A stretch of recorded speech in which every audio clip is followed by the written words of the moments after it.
If you're lucky enough to purchase a Rolls-Royce car, there are some rules that you have to abide by. The company enforces these rather strictly.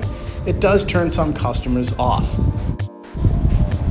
You're going to need to own a smartphone and connect to Rolls-Royce's app, where they expect you to accept all updates. As well, all the data of your car is expected to be sent to Rolls-Royce, like your mileage, when the oil was last changed, etc., and you can't opt out of that. Here's another strange one. Rolls-Royce has an automatic emergency system to connect with you if you get in an accident.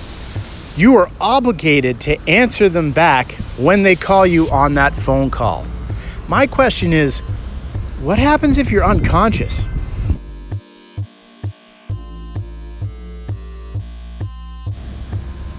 Maybe you've seen a heavily modified Rolls-Royce before out in person.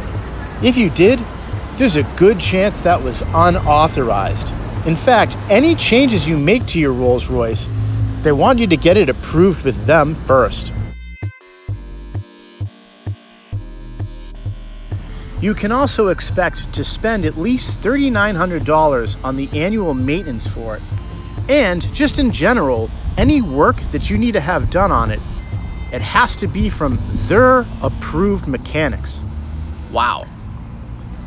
Thanks for watching as always, and until next time, please like, share, and subscribe.